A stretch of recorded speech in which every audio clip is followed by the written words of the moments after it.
Hello दोस्तों, मैं Bharti sir आप लोगों को अपने चैनल यूट्यूब चैनल में आपका स्वागत करता हूं। इसके पहले हम लोग जिस चैप्टर पढ़े थे उस चैप्टर के पहला पार्ट हम लोगों को पढ़ लिया था नंबर सिस्टम का। ठीक है, अब आज का उसका सेकंड पार्ट में हम लोग पढ़ेंगे। पहले जो पार्ट में हम लोगों ने पढ़ा था संख्या के प्रकार पढ़े थे उसमें, और फिर आभाज्य संख्याओं के बारे में कुछ पढ़े थे। ठीक है, आज हम लोग अगला टॉपिक इसी में पढ़ेंगे, नंबर सिस्टम में ही। तो नंबर सिस्टम में अगला हम लोगों का है, आप लोगों को मैं बता दूं कि चैप्टर स्टार्ट होने से पहले कुछ मोटिवेशन कोड है जिसे हम लोग, ठीक है, आज का मोटिवेशन कोड है। जिस दिन आपने ये सीख लिया कि सीखते कैसे हैं, फिर आप कुछ भी जीत सकते हैं। ठीक है, तो ये बात तो आपको भी मालूम होगा कि जिस दिन हम लोग कुछ चीज़ें सीख लेते हैं कि किसी चीज़ को सीखा कैसे जाता है, उस दिन हम लोग पूरी दुनिया को भी जीत सकते हैं। ठीक है, तो इसी मोटिवेशन के संग हम लोग स्टार्ट करते हैं। सीखने का काम भी करेंगे और नंबर सिस्टम में हम लोग सीखने के काम करते हैं। और आइए हम नंबर सिस्टम का सेकंड पार्ट में स्टार्ट करते हैं आज का स्थानीय मान। ठीक है, स्थानीय मान, ठीक है, जिसे हम लोग प्लेस वैल्यू भी कहते हैं। स्थानीय मान किसे कहते हैं? दी गई संख्या में अंक जिस स्थान पर होता है उस अंक का स्थानीय मान कहलाता है। ठीक है, तो इसे हम लोग छोटे क्लास में भी पढ़ चुके हैं, लेकिन इसमें आप लोग सोच रहे होंगे कि स्थानीय मान क्यों पढ़ा रहे हैं। स्थानीय मान और जातीय मान, ये जो टॉपिक है, इससे क्वेश्चन आते हैं पेपर में। ठीक है, तो पेपर में कैसे क्वेश्चन आते हैं इसके बारे में हम बताएंगे, लेकिन पहले जानिए कि स्थानीय मान किसे कहते हैं। दी गई संख्या में अंक जिस स्थान पर होता है उस अंक का स्थानीय मान कहलाता है। ठीक है, तो जैसे कि उदाहरण में एक क्वेश्चन दे रखे हैं हमने, 6 7 5 2 3 में 5 का स्थानीय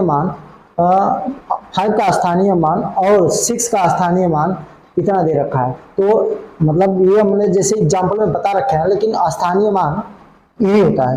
ठीक है, स्थानीय मान का मतलब ये होता है कि जैसे हमने पूछा है कि 5 का स्थानीय मान क्या होगा। ठीक है, 5 का स्थानीय मान क्या होगा, हमने पूछा कि 5 का स्थानीय मान क्या होगा। तो ज्ञात कैसे करते हैं कि काउंट करते हैं हम। ठीक है, जिस स्थान पर जो अंक होता है उस अंक को, ठीक है, जिस स्थान पर जो अंक होता है जिसका स्थानीय मान पूछता है, क्या करते हैं, उस अंक को ऐसे सेम लिखते हैं, फिर मल्टीप्लाई करते हैं, और जिस स्थान पर होता है तो काउंट करते हैं इकाई के स्थान से 1 2 3 है। 1 लिखने के बाद हम 2 0 लगा लेंगे, ये हमारा स्थानीय मान ऐसे निकलता है। ठीक है, और 6 का स्थानीय मान ये काउंट करेंगे कितने स्थान पे है, 1 2 3 4 5, पांचवें स्थान पे है। कितने हैं, पांचवें स्थान पे है। ठीक है, 6 गुणे पांचवें स्थान पर, तो ये स्थान आपका एक हो जाएगा। पांचवें स्थान पर 1 2 3 4, ठीक है, 1 2 3 4 5, ये 5 स्थान हो गया। यही हम लोगों का स्थानीय मान होता है। क्या होता है, यही स्थानीय मान होता है। ऐसे हम क्या कहते हैं, स्थानीय मान निकालते हैं। तो आपने सीख लिया होगा कि स्थानीय मान किसे कहते हैं। स्थानीय मान निकालने का तरीका भी जानिए, ऐसा स्थानीय मान निकाला जाता है। ठीक है, अब आइए आगे चलते हैं हम लोग। अब आता है अंकीय मान। ठीक है, अंकीय मान या फेस वैल्यू या जातीय मान, इसको क्या कहते हैं, अंकीय मान भी कहते हैं, फेस वैल्यू भी कहते हैं, जातीय मान भी कहते हैं। क्या कहते हैं, अंकीय मान, फेस वैल्यू या जातीय मान। अंकीय मान, फेस वैल्यू किसी अंक को गणित में जिस स्थान पर निर्धारित किया जाता है उसे अंकीय मान कहते हैं। जैसे ये एग्जाम्पल में एक संख्या दे रखी है 4, एक मिनट रुकिएगा, ठीक है, 4 7 8 9 6, ठीक है, में, ठीक है। ये अगर आपसे ये पूछा जाए कि 8 का जातीय मान क्या होगा, तो 8 का जातीय मान 8 ही होगा। 8 का जातीय मान या अंकीय मान क्या होता है, 8 ही होता है। ठीक है, अगर पूछ दे कि 9 का जातीय मान क्या होगा या फेस वैल्यू क्या होगा या अंकीय मान क्या होगा, तो ये 9 ही होगा। जिस स्थान पर जो होता है वही होता है। बस इसको ये याद रखिए कि जातीय मान या अंकीय मान की बात करेगा तो भी आप फेस वैल्यू की भी बात करेगा, तो जो स्थान पर जो अंक आते हैं गणितीय भाषा में उसी स्थान को हम उसको अंकीय मान कहते हैं। ये इसका 6 का अंकीय मान, 9 का अंकीय मान, 8 का अंकीय मान, 7 का अंकीय मान, 4 का अंकीय मान। ठीक है, एक दी गई संख्या में किसी अंक का शुद्धतम मान उस अंक का अपना मान ही है, चाहे वो अंक किसी भी स्थान पर हो। ठीक है, इसी को हम क्या कहते हैं, एक और भी भाषा में हम कह सकते हैं, एक दी गई संख्या में किसी अंक का शुद्ध मान उस अंक का अपना मान है, चाहे वो अंक किसी भी स्थान पर हो, किसी भी स्थान पर। ये नहीं मतलब रखता है कि ये 8 जो है सैकड़ा के स्थान पे है तो ये मतलब आता होगा, नहीं, ये इसका सैकड़ा का स्थान पे तब भी इसका अगर अंकीय मान या जातीय मान कहता है तो ये 8 ही होगा, ना कि 800 होगा। वो केवल हमें प्लेस वैल्यू में ही काम आता है, स्थानीय मान में ही काम आता है। ठीक है, जैसे कि ये एग्जांपल में दे रखा है कि इतने ये 6 7 5 2 3 में 5 का शुद्ध मान 5 है और 6 का शुद्ध मान 6 ही होगा। ठीक है, ये हमारा हो गया अंकीय मान और स्थानीय मान हमारा हो गया। फिर आगे हम लोग स्टार्ट करते हैं और इसका 2-4 उदाहरण दे रखे हैं हमने, इसको बस जल्दी जल्दी कर लेते हैं कि आप वो ऐसे कर लेंगे। अब इनका दे रखा है, इनका आपको स्थानीय मान ज्ञात करना है। तो ठीक है, 1 का स्थानीय मान, 2, ये 2 मतलब उस अंक को उतारेंगे, फिर 1 जिस स्थान पर, एक ही स्थान पर तो 1 ही, ये होगा आपका स्थानीय मान। ठीक है, अब 6 का पूछा है तो 6 यहाँ है, 6 को यहाँ लाएंगे, 6 लिखेंगे। ठीक है, कितना स्थान पर, 1 2। ठीक है, हम इकाई के साइड से गिनते हैं तो 1 लिखने के बाद कितने के बाद है तो 1 0 लगा लेंगे, तो ये हमारा हो गया स्थानीय मान। ठीक है, ये स्थानीय मान है। ठीक है, इसी तरह ये भी दे रखा है, इसका भी हमें स्थानीय मान निकालना, स्थानीय मान निकालेंगे। 3 का स्थानीय मान हमारा 3 गुणे 1। ठीक है, क्योंकि एक ही स्थान पे तो 1 लिखेंगे तो 3 हो जाएगा। ठीक है, 6 का स्थानीय मान पूछा है, 6 का स्थानीय मान 6 गुणे कितना स्थान पर, 1 2 3, तीसरा स्थान पर तो 1 लिखने के बाद 2 0 लगा लेंगे। ठीक है, तो ये आ जाएगा 600। ये हमारा क्या है, स्थानीय मान है। ठीक है, प्लेस वैल्यू जिसे हम कहते हैं 4 का पूछा है, 4 के लगाएंगे, लीजिए 4 लिखेंगे, 4 लिखने के बाद 1 लिखेंगे, काउंट करेंगे 1 2 3 4 5 स्थान पर तो 1 हो चुका है तो 4 0 लगा लेंगे। ठीक है, तो ये हमारा क्या है, ये हमारा है आपका है स्थानीय मान। ठीक है, स्थानीय मान हो गया। ठीक है, ये स्थानीय मान आपको समझ लिया। और स्थानीय मान में और भी सवाल है, आपको मैं दिखा दूं। ये आपका देखा स्थानीय मान, ये आप हमें शॉर्ट स्क्रीन ले लीजिएगा, इसका आप खुद लगा लीजिएगा। ठीक है, अब आगे आइए, ये जातीय मान है, जातीय मान का भी आप लगा लीजिएगा। जातीय मान सेम वही होता है जो आपने बताया, वैसे मैं आपको बता देता हूँ जातीय मान। ठीक है, जातीय मान आपको बता रहा कि इसको सॉल्व करना है। जातीय मान तो अगर 4 5 6 में 5 का जातीय मान, 5 का जातीय मान वो खुद वो संख्या होगी, यानी 5 होगी, लिख देंगे ये जातीय मान है। ठीक है, जातीय मान। ठीक है, ये जातीय मान है, या जातीय मान या अंकीय मान, इसे अंकीय मान भी कह सकते हैं, वही अंकीय मान। ठीक है, ठीक है, और ये भी है 3 4 5 6 में 3 5 के जातीय मान लिखिए। ठीक है, 3 और 5 का तो 3 का 3 होगा, 3 का और 5 का 5 ही होगा। ठीक है, यही है, यही जातीय मान है। ठीक है, जातीय मान हो गया आपका। ठीक है, अब आपका आता है प्रथम n प्राकृतिक संख्याओं का योगफल, यानी कि कुछ प्राकृतिक संख्या आपको बता रखे थे, उनका योग क्या करता है, लंबा लंबा दे रखता है, और वो क्वेश्चन में पूछता है बहुत लंबे में दे रखता है, तो वो पूछता है कि इनका योग बताओ। तो एक फार्मूला, ये फार्मूला है, उनको आपको याद कर लीजिएगा, ठीक है। वैसे मैं समझा देता हूँ फार्मूला, ठीक है। प्रथम n प्राकृतिक संख्याओं का, प्रथम n प्राकृतिक संख्याओं का अगर दे दे तो आपका सूत्र है n प्लस 1/2, ये होता है, ठीक है। ऐसे लिखा हुआ है, ये होता है, ठीक है। तो दे रखा है, एक क्वेश्चन दे रखे हैं हमने इसी पे एक उदाहरण पे कि प्रथम 50 प्राकृतिक संख्याओं का योग ज्ञात करें। क्या दे रखा है, योग, ठीक है। योग ज्ञात करने के लिए दे रखा है, तो n बराबर, ये दे रखा है n बराबर 50, n बराबर क्या दे रखे हैं, 50, ठीक है, लास्ट 50। तो सूत्र क्या लिखेंगे हम फार्मूले के हिसाब से, तो 5, ठीक है, इंटू 5 + 1, ठीक है, बटा 2, ठीक है। इसको सॉल्व करेंगे, ये हो जाएगा 50 इंटू 51 बटा 2। इनको सॉल्व करेंगे तो ये हो जाएगा 25 इंटू 51, ठीक है, 25 इंटू 51, ठीक है। इनका मल्टीप्लाई कर लेंगे, इनका मल्टीप्लाई करेंगे हम। तो अगर आपको जल्दी करना है और या मतलब आराम से करना है तो ऐसे मल्टीप्लाई कर लीजिए, कोई दिक्कत नहीं। इसमें 5 5 जा 25, 5 जा 25, 2 का करेंगे 2 बार, ये हो जाएगा 5 2 जा 10 हो जाएगा, ये 10 लिख देंगे, अब इनको जोड़ देंगे, ठीक है, 7 2 1, ठीक है। तो ये आपका आ जाएगा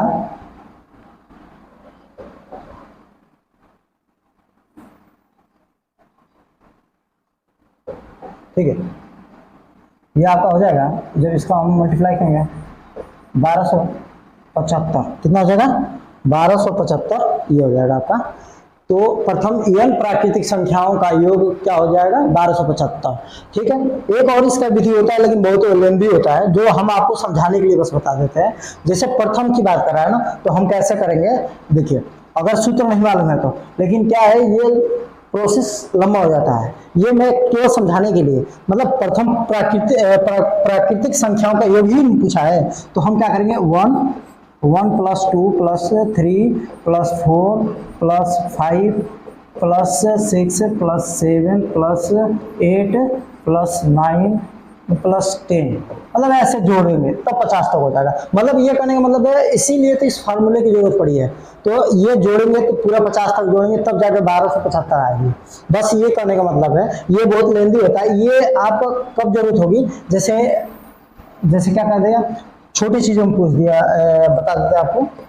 जैसे आपको सूत्र नहीं मालूम है, लेकिन कभी कभी एग्जाम में क्या करता है ना, एकदम आसान ऐसा पूछ देगा। जैसे दे देगा उदाहरण में, जैसे देगा 1 से लेके 10 तक प्राकृतिक, ठीक है, या 10 तक 10, 1 से लेके 10 तक 10 प्राकृतिक, 1 से लेके 10 प्राकृतिक संख्याओं का योग ज्ञात करें, संख्याओं का योग ज्ञात करें, ठीक है, योग ज्ञात करें, ठीक है।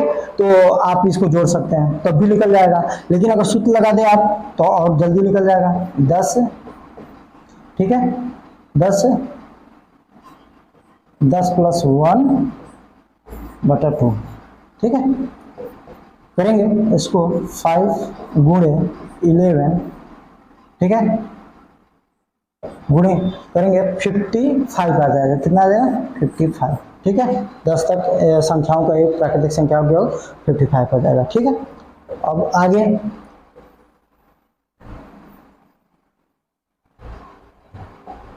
ठीक है, हो गया आपका प्रथम n प्राकृतिक संख्याओं का योगफल ज्ञात करने का सूत्र आपने देख लिया। अब आइए प्रथम n प्राकृतिक वर्गों का सूत्र है, प्रथम n प्राकृतिक वर्गों का योग, ठीक है। वर्गों का एक को मतलब क्या रहा है कि कोई भी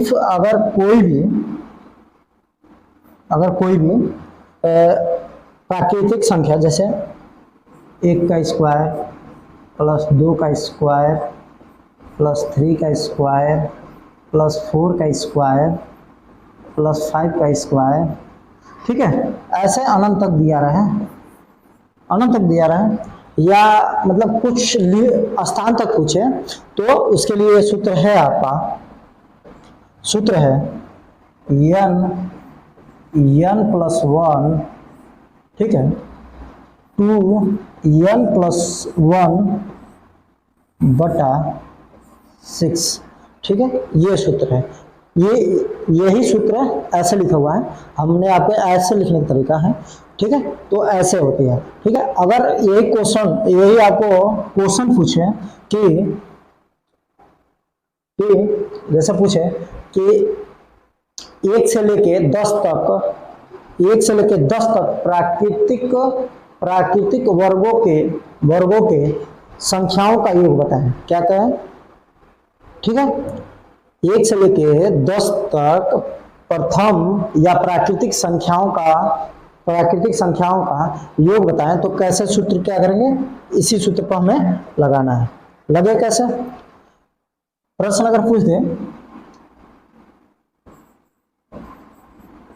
अगर प्रश्न पूछ दे 1 से 10 तक 10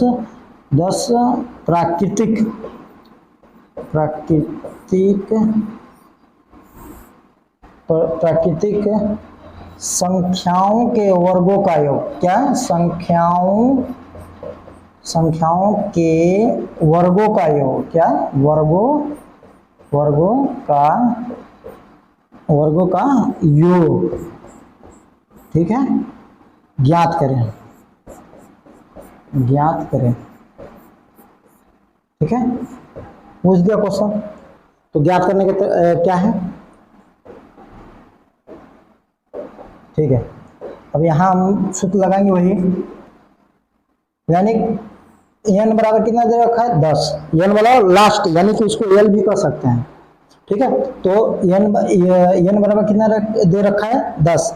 अब लगाएंगे तो सूत्र हमारे लिखेंगे n प्लस 1 2n प्लस 1 बटा 6, यही होता है।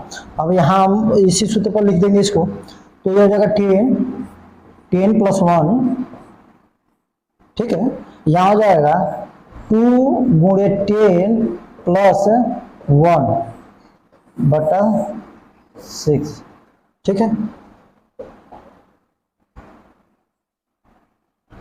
एक और रुक जाइएगा, ये आपको हो जाएगा, हाँ, ठीक है, ये हो जाएगा। अगर इसको हम ऊपर सॉल्व करते हैं तो ये हो जाएगा 10 इंटू 11 इंटू, ये हो जाएगा 21। इसमें ओडामास के नियम के हिसाब से चलना होता है, जैसे क्या होता है, इनका पहले मल्टीप्लाई करेंगे तब जोड़ लेंगे, ठीक है, ये करेंगे, ठीक है। अब इसको हम काटेंगे तो 2 से काटेंगे, 2 से कटेगा या 5 बार, 2 से कटेगा या 3 बार, ठीक है, ये 3 से ये 21 कटेगा 7 बार में, ठीक है, ये हो जाएगा इनका गुण क्या 55 हो गया, और फिर 7 का गुणा कर देंगे, इसमें 7 का गुणा करेंगे तो ठीक है, ये हो गए। तो ये होती है प्रथम n प्राकृतिक संख्याओं का योग, ये होता है आपका, ठीक है। और अब हम आगे चलते हैं, एक मिनट रुकिए,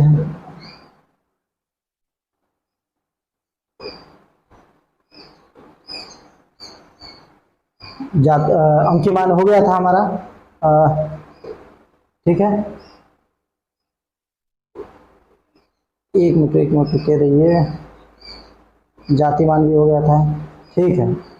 अब हाँ, ये हम लोग यहाँ पे थे, और ये हम लोगों ने प्रथम n प्राकृतिक वर्गों की संख्याओं का योगफल पढ़ चुका था, फिर अब आगे आइए, ठीक है, अब आता है हम लोगों का, हाँ हम लोगों का तो प्रथम n प्राकृतिक संख्याओं के घनों का योग। ठीक है, अभी वर्गों का योग पढ़ा था हमने, अब घनों का योग। ठीक है, घनों का योग के लिए सूत्र होता है n प्लस 1 बटा 2,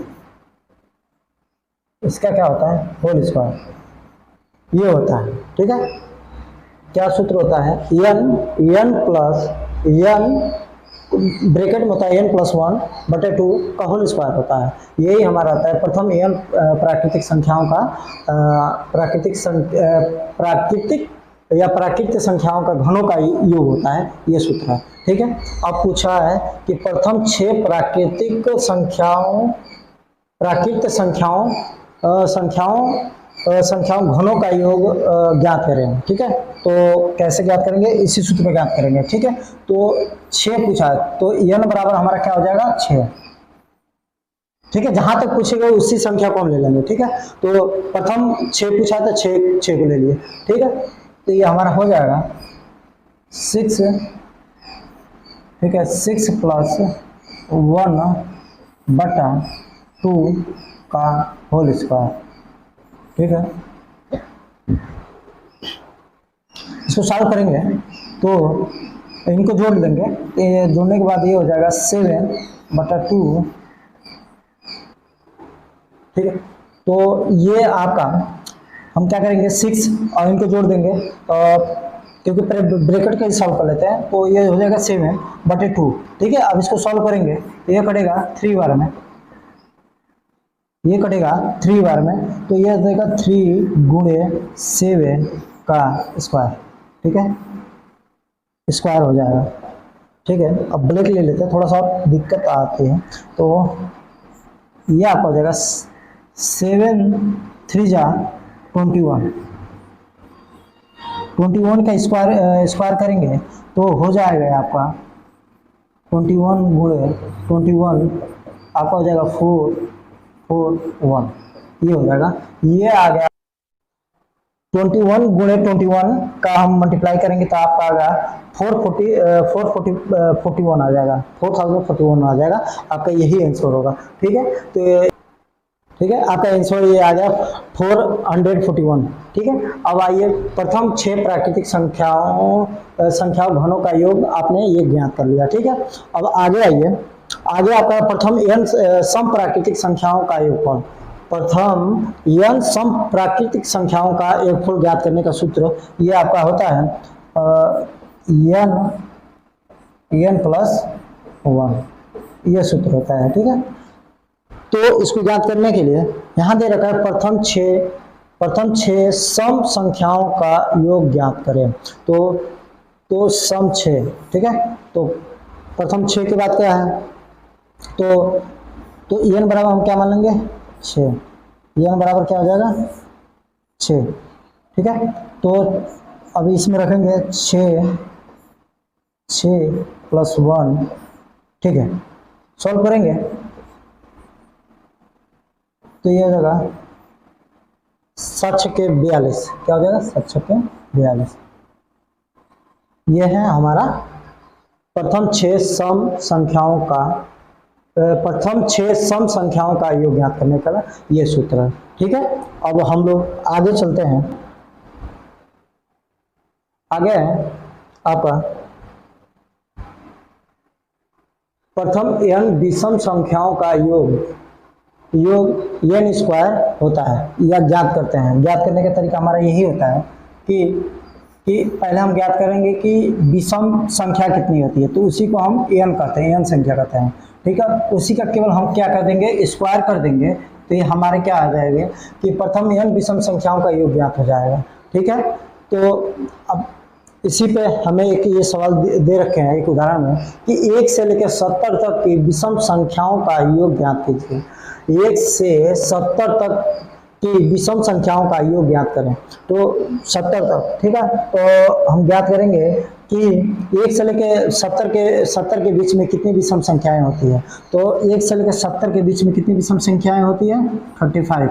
35 होती है। कितनी होती है? 35। तो n बराबर क्या हो जाएगा हमारा 35। n बराबर क्या आ जाएगा 35। और 35 का क्या करना हमें, तो यानी कि n का स्क्वायर करना, तो यानी 35 का क्या कर देंगे हम लोग स्क्वायर कर देंगे, तो हमारा क्या आ जाएगा, तो विषम संख्याओं का क्या हो जाएगा योग आ जाएगा। ठीक है, तो इनका इसका स्क्वायर करेंगे 35 गुणे 35। ठीक है, गुणा कर लेंगे। अगर से ऐसे गुणा नहीं आता तो हम लोग गुणा कर लेते हैं, ऐसे कर लेते हैं, या स्क्वायर याद हो तो ठीक है, नहीं याद है तो ऐसे गुणा कर लीजिएगा। हो जाएगा 5 5 25 के 5 हाथ में 2, 5 तिहाई 15, 15 15 2 17, 5 तिहाई 15 के 5 हाथ में 1, 3 तरीके 9, 9 9 1 10। ठीक है, ये हो जाएगा आपका 5, इनको जोड़ेंगे हो जाएगा 12, 12 का 2 हाथ में आया 1, 1 में 1 जोड़ देंगे 2 हो जाएगा, ये हो जाएगा 1200, 1225 हो जाएगा। कितना हो जाएगा 1225 हो जाएगा। ठीक है, ये हम आपको इसलिए सिंपल में बता रहे हैं कि आपको गुणा ऐसे ही करिएगा, क्योंकि ज़्यादा ट्रिकी में चक्कर में गुणा गलत भी हो जाता है। तो स्क्वायर वैसे याद रहता तो डायरेक्ट लिख देते, तो हमें कितने ज्ञात किया 1225, कितना 1225। ठीक, यही होता है, ऐसे ही ज्ञात करते हैं। प्रथम एवं विषम संख्याओं का योग ऐसे ही ज्ञात किया जाता है। ठीक है, अब आगे हम लोग चलते हैं। ठीक है, एक मिनट रुके रहिएगा।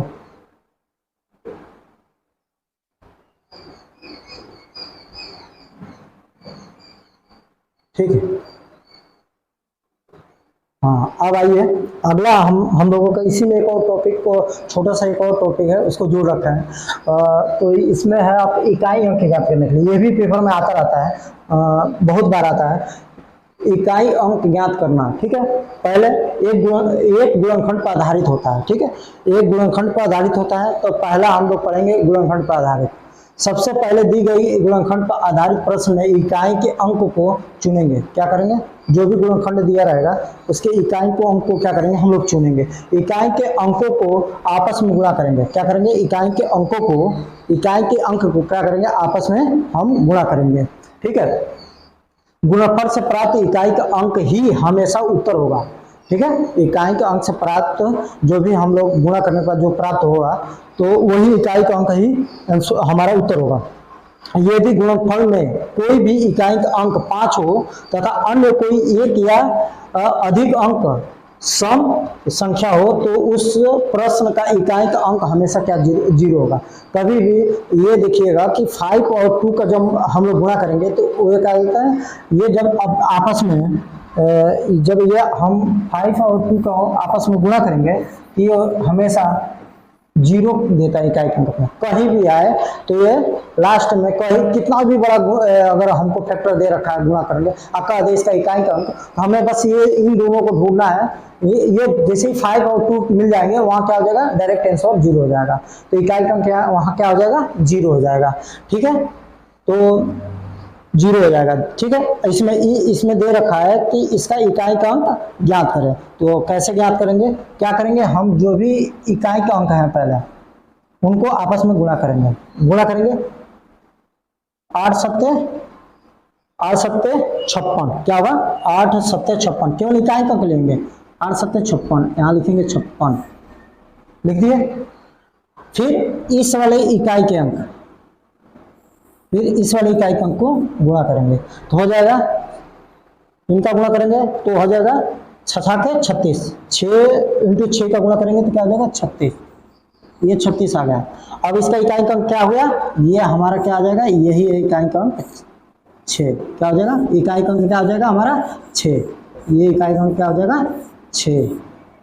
आपको समझ में आएगा, और भी आगे हम उदाहरण दे रखे हैं, आपको और अच्छे से समझ में आएगा।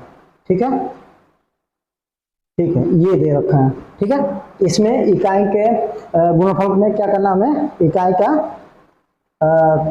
इसमें इकाई के अंक ज्ञात करना। क्या करना है, इकाई के अंक ज्ञात करना। आपको डरना नहीं है, बस केवल क्या करना, हमें लास्ट इकाई के अंक को लेंगे। ठीक है, केवल इकाई के अंक को लेंगे। ठीक है, इन दोनों को गुणा करेंगे, इनका जब हम फैक्टर लेंगे तो इनका गुणा करेंगे तो 5 को 20, अब 0 आ गया।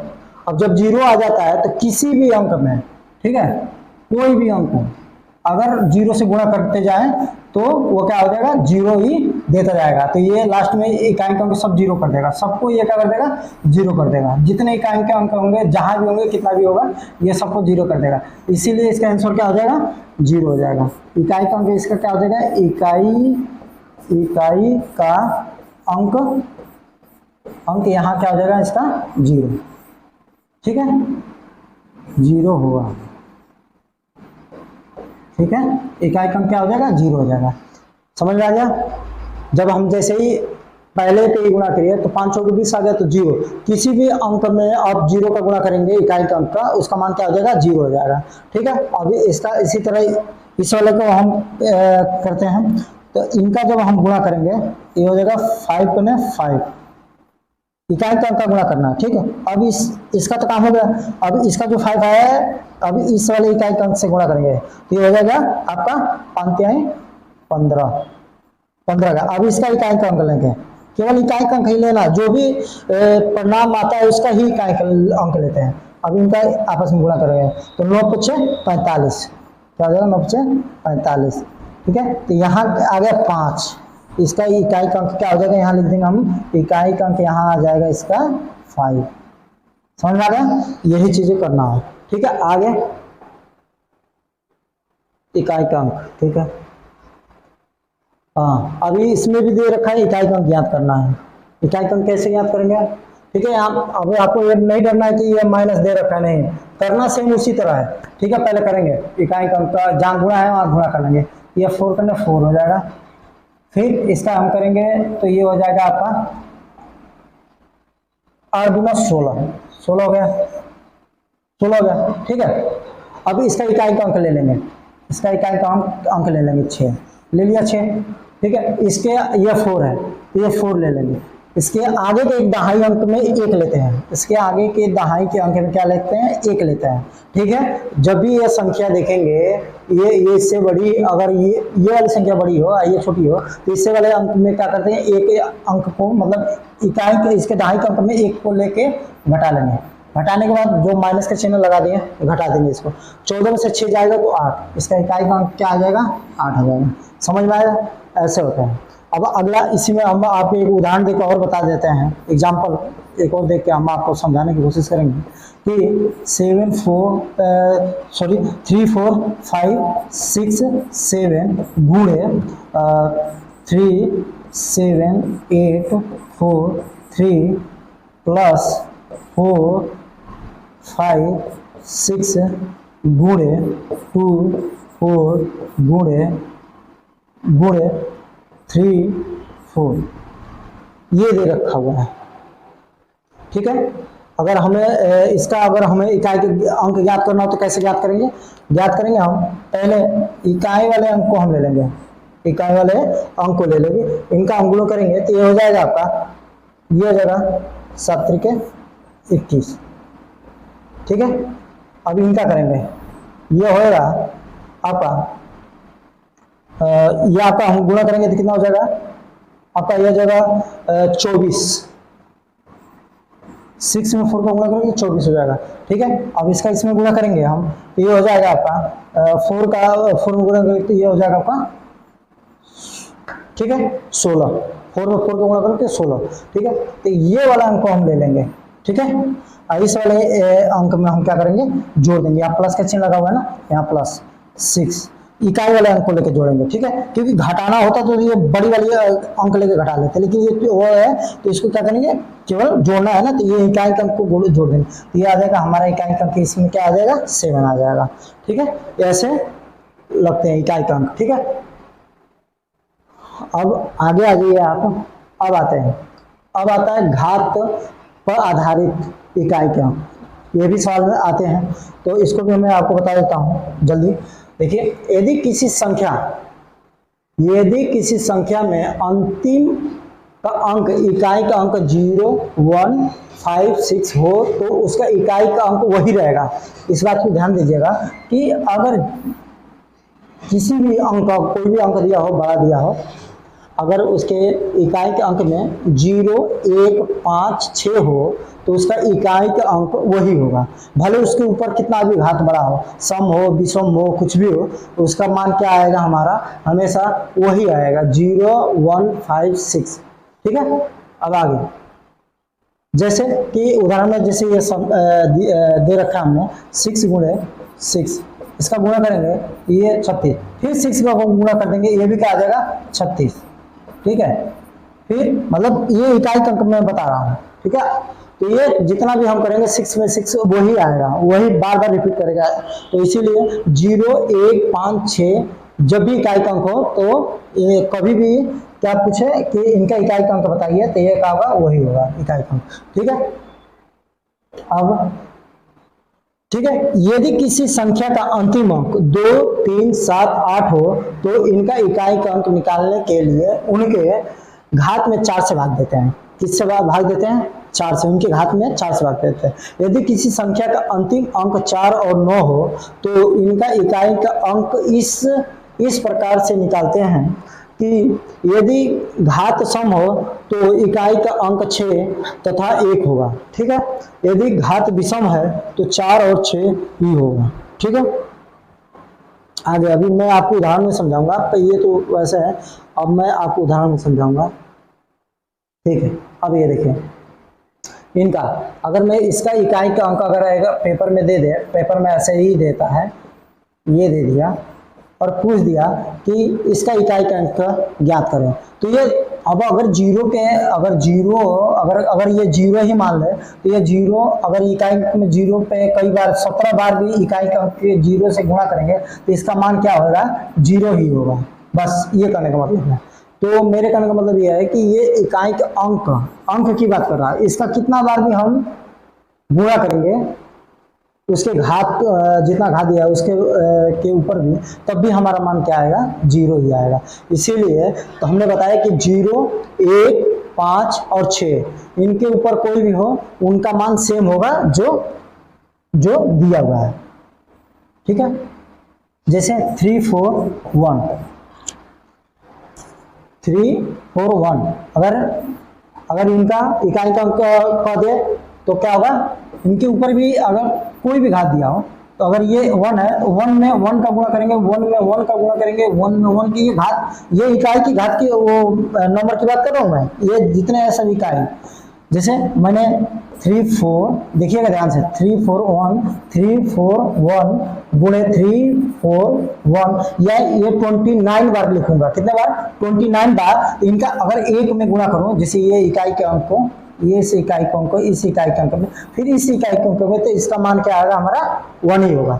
इसीलिए 1 और 0 या 5 ये सबका मान क्या होगा, वही होगा जो इकाई का अंक होगा। ठीक है, ये समझ में आ गया। ये 6 है तो इसका भी मान वही आएगा, बार बार कितना बार भी हम गुणा करेंगे वही आएगा। 5 है, 5 को भी जितना बार भी हम गुणा करेंगे क्या आएगा, 5 ही आएगा। इसीलिए इनका मान यही होगा। ठीक है, अब आगे देखिए, ये देखिए ये दे रखा है निम्न इकाई का अंक ज्ञात करें। इसमें से निम्न आपको इकाई का अंक ज्ञात करना, तो इसको ज्ञात करने के लिए हम क्या करेंगे, इसको ज्ञात करने के लिए हमें घात जो दिया हुआ है, घात जो घात दिया है, घात को 4 से क्या करते हैं, भाग देते हैं।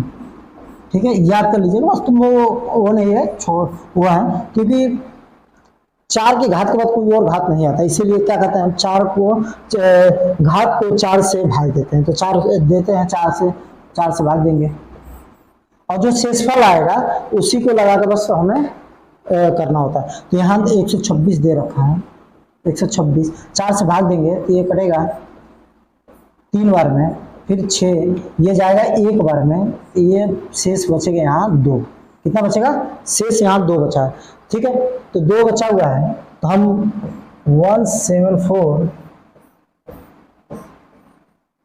6 यही है, हमने घात में भाग दे दिया, शेषफल कितना आया 2। तो इकाई के अंक को यहाँ क्या करेंगे, फिर हम इकाई के अंक को लेंगे, इकाई के अंक पे जो शेष बचा हुआ है उसी पर हम क्या करेंगे, उसी को घात लगा देंगे। बस इस चीज को ध्यान देना है। उसी इकाई वाले अंकों को लेंगे और जो हम 4 से भाग दिए हैं, जैसे यहाँ हम 4 से भाग दे दिए हैं, यहाँ हम देख आपको दिखा दिए हैं, ये देख लीजिए, यही वाला ये जो शेष आया हुआ है यहाँ, ध्यान से देखिएगा, ये शेष आया हुआ है,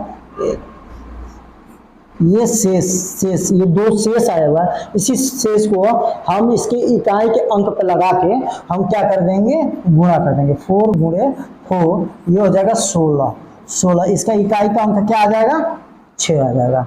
समझ में आ गया। इसी तरह सेम ये सारे के सारे सवाल को हम लोग ऐसे ही करेंगे। तो एक आपको समझ में आ गया होगा, और आप ये 2, 3, 4 ये आप खुद लगा लीजिएगा, शॉर्ट स्क्रीन लेके, ठीक है। तो ये आप आगे लगा लीजिएगा, ठीक है। अब आगे हम चलते हैं, ठीक है। ये भी आपका निम्न का इकाई अंक ज्ञात करें, ठीक है। इसका इकाई अंक हमें ज्ञात करना है, ठीक है। तो ज्ञात करने का तरीका मैंने बता रखा, सेम वैसे ही होगा। 16 तो ये घात में 4 का भाग देंगे, फिर इसका इकाई अंक लिखेंगे, जो भी दिया रहा है इकाई अंक मैंने लिख दिया, इकाई अंक, इसको भाग देंगे। शेषफल कितना आएगा, यहाँ भाग देने के बाद यहाँ लिखेंगे शेष, क्या लिखेंगे, शेष की जरूरत है 4 चौको 16, शेष बचा 1, क्या बचा 1 इस पर लगाएंगे, यानी कि ये आ जाएगा आपका इकाई का अंक, वही आएगा, ठीक है। समझ आ गया। सारे के सारे सवाल ऐसे ही लगेंगे, ठीक है। अब आ जाइए, उसी का थोड़ा सा बड़ा रूप है, मतलब सेम दोनों को मिक्स है, तो मैं इसको भी बता देता हूँ आपको। देखिए अब सेम वही प्रोसेस करेंगे हम, तो इसका इकाई का अंक लेंगे, लिख लिया मैंने इकाई का अंक, इसे 4 से भाग देंगे, ठीक है। तो भाग देंगे तो ये पूरा कट जाएगा। जब पूरा कट जाता है तो क्या लिखते हैं, सेम वही लिखते हैं, क्या लिखते हैं, पूरा कटने के बाद तो घात में क्या लेंगे, 4 ही लेंगे, क्या लेंगे, 4 लेंगे। जब पूरा कट जाता है तो हम क्या लेते हैं, वही लेते हैं। ये कट जाएगा, 5 चौको 20, 4 चौको 16, 4 से 20, 4 छक्के 24, कट गया पूरा। तो पूरा कट जाने के बाद हम घात के रूप में क्या लेंगे, 4 लेते हैं, क्या लेते हैं, घात के रूप में क्या लेते हैं हम, 4 ही लेते हैं, ठीक है। फिर इसका हम लेंगे तो ये 8 हो जाएगा, इकाई का अंक लिया हम, ठीक है। अब ये पूरा कट जाएगा, ये भी कट जाएगा, पूरा कटने के बाद इसका हम घात के रूप में क्या लेंगे, वही लेंगे 4, ठीक है। अब क्या करेंगे, सेम प्रोसेस, 2 गुणे 2, ठीक है। 2 दूना 4, पीछे वाला जो प्रोसेस किया था, 2 दूना 4 हो गया था, फिर ये इससे गुणा करना, तो 4 दूना 8, ठीक है। 1 मिनट दिए, ठीक है। ये हो गया 2 दूना 4, फिर ये इसका इसमें हो गया 4 दूना 8, ठीक है। अब ये हो जाएगा 8 का 16, ये इसका इकाई का अंक आ गया हमारा 6। अब इसका हम करेंगे, ठीक है, इसका करेंगे 8, ये गुणे है, इसको रहने दीजिए अभी, पहले इसको हम कर लेते हैं, कर देता है 8 अठाई 64, 8 अठाई 64, फिर 64 हो गया, फिर 8 का गुणा करेंगे, 8 चौको 32, ठीक है। फिर ये इसका इसमें करेंगे 8 का 16 आ गया। अब इसका भी इकाई का अंक आ गया 6, इसका भी इकाई का अंक आ गया 6, फिर ये गुणा बाकी है, इन दोनों का गुणा कर देंगे, ये हो जाएगा 36, इसका इकाई का अंक हमारा क्या आ जाएगा 6। समझ आ गया। यही प्रोसेस सेम करना है, ठीक है। अब अगला हमारा इसी में है, आपका है विभाज्यता के नियम, ठीक है।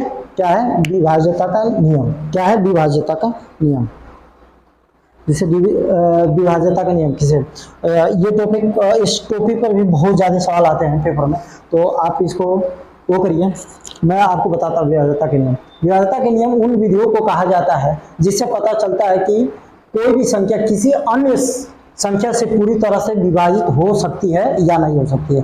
इस नियम का कहने का मतलब यह है कि कोई भी संख्या, जैसे 2 से कोई संख्या कट रही है पूरी, 3 से कट रही है, 4 से कट रही है, कि 5 से कट रही है, 6 से कट रही है, तो इससे हमें क्या होता है, कैलकुलेशन में आसानी आ जाती है और जल्दी जल्दी हमारा क्वेश्चन सॉल्व होता है, क्योंकि पेपर में बड़े बड़े क्वेश्चन दे रखे रहते हैं, बड़े बड़े संख्याएं दे रखी रहती है, नंबर दे रखे रहते हैं। उनसे पूछता कि ये क्या, ये 3 से विभाज्य है, ये क्या, ये 9 से विभाज्य है, क्या यह 7 से विभाज्य है। तो ये विभाज्यता के नियम हमें जानना जरूरी है। इसीलिए तो हम जानेंगे 2 से विभाजित विभाज्यता का नियम, यानी कि विभाजित का नियम, विभाजन का नियम।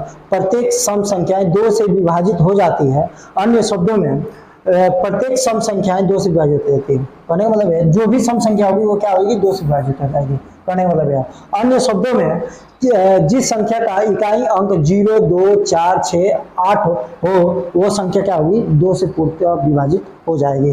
बस ठीक है, ये बस हमें लास्ट का अंक देखना होता है कि ये क्या 2 से कटेगी, हाँ 2 से ये कटेगी, हाँ 2 से ये कटेगी, हाँ 2 से ये कटेगी, हाँ। तो जिसके इकाई का अंक में 0, 2, 4, 6, 8 हो वो संख्या क्या होगी, 2 से विभाजित हो जाएगी।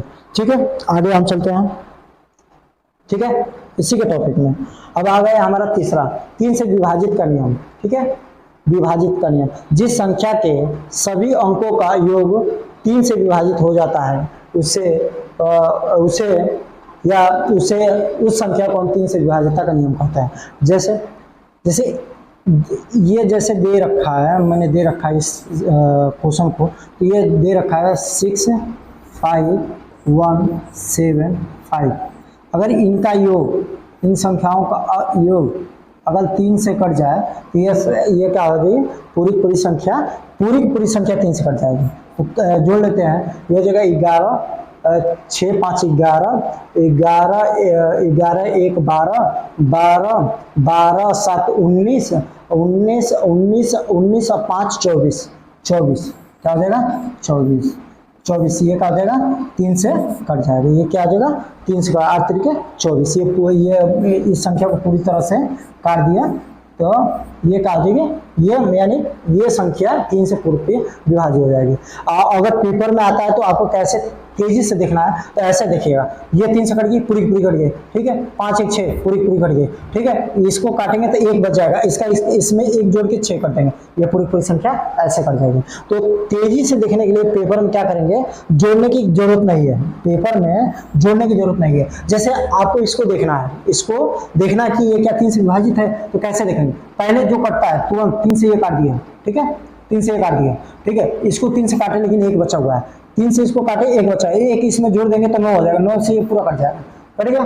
ठीक है, अब ये 7 है, 7 को काटेंगे लेकिन 1 बच जाएगा, 1 बचा, इसमें 5 में जोड़ देंगे, ये 6 हो जाएगा, 6 से 1 कट जाएगा। ऐसे काटने का तरीका, इससे क्या होता है, पेपर में जल्दी हो जाता है, तुरंत आप मिनटों में, आपको जोड़ने की जरूरत नहीं पड़ेगी, आप मिनटों में बता देंगे ये 3 से विभाजित है कि नहीं है। जैसे अब मान लीजिए कि 1 मिनट, जैसे मान लीजिए ये 4 से विभाजितता का नियम दिया हुआ है। अगर आपको मैं कह दूं वही ऊपर वाला 3 को कि इसको पता लगाइए ये क्या 3 से विभाजित है, तो इसको कैसे पता लगाएंगे, इसको चेक करेंगे तुरंत। कैसे, पहले जैसे मैंने जल्दी से बताया, तो आप क्या करेंगे, इसको जल्दी से चेक करेंगे, पहले 3 से इसको काट देंगे, 3 से काटेंगे 1 बच जाएगा, तो 1 बच जाएगा। ठीक है, 3 से काटेंगे 1 बच जाएगा, 1 रखे रहेंगे इधर किनारे, कोई दिक्कत नहीं। ये 7, 2, 9 हो जाएगा, 9 ये कट जाएगा, ये दोनों कट जाएगा। ठीक है, ये 7, 2, 9 हो जाएगा, ये भी कट जाएगा पूरा। ये इसमें जोड़ जाएगा 5, ये क्या हो जाएगा, 5 नहीं कटेगा, तो ये क्या हो जाएगा, ये 3 से नहीं कटेगा। समझ में आ गया, यही करने का मतलब है। तो आप देखिए 4 से विभाजित करना, जिस संख्या के इकाई और दहाई के अंकों से बनी संख्या, ठीक है, इकाई और दहाई के अंकों से बनी संख्याएं अगर 4 से विभाजित हो जाती है, वो संख्या 4 से विभाजित हो जाएगी, वो पूर्णतः 4 से विभाजित हो जाएगी। जैसे अगर मैं कहना चाहता हूं कि ये 2 बस इकाई और दहाई का, ये 2 अगर 4 से कट जाएंगे तो ये संख्या क्या होगी, 4 से पूर्णतः विभाजित हो जाएगी। तो 4 से देखेंगे, 4 से कट जाएगा, 6 चौको 24, ये हो जाएगा, 15 चौको 60, ये भी कट जाएगा, ये भी कट जाएगा आपका 4 3 12, ये संख्या का दी 4 से विभाजित हो गया। आप 4 का आपको समझ में आ गया होगा, 4 का समझ में आ गया होगा आपका। 1 मिनट रुक जाइए।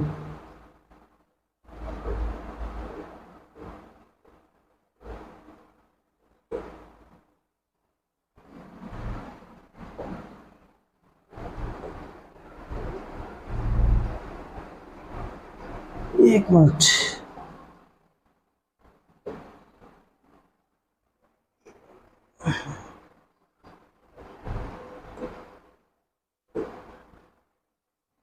एक मिनट रुक जाइए, हो गया, ठीक है।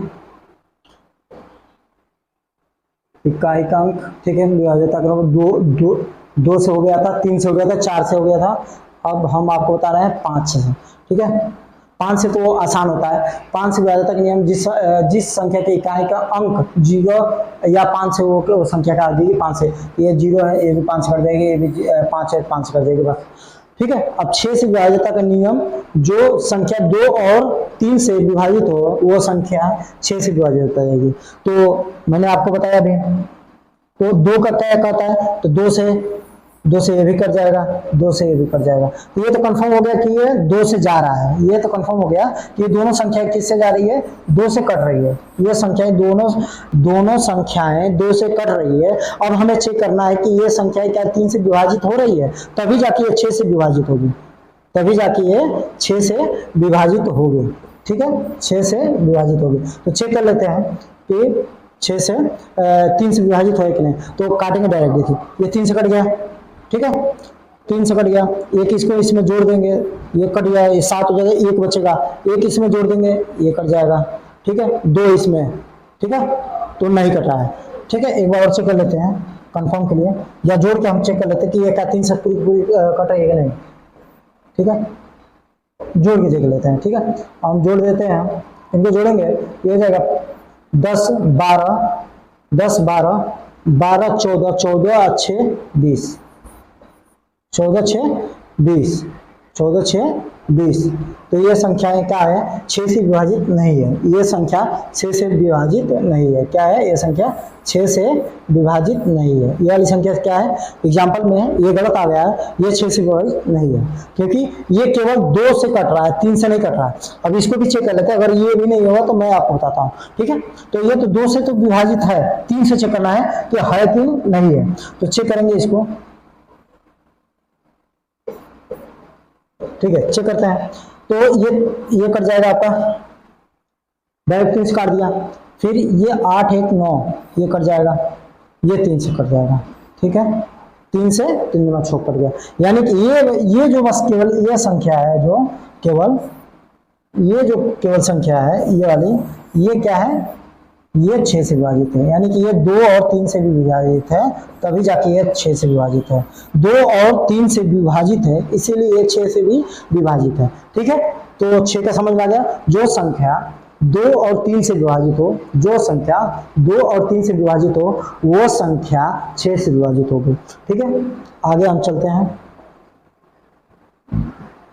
अब आइए 7 से विभाजित का नियम, कितना, 7 से विभाजित का नियम, 7 से विभाजित का नियम क्या कहता है, यदि दी गई संख्या के अंक को, यदि दी गई संख्या के अंक का दोगुना बाकी संख्या इकाई के अंक छोड़कर से घटाने पर प्राप्त संख्या 7 से अगर विभाजित हो, तो वो संख्या 7 से विभाजित हो जाएगी।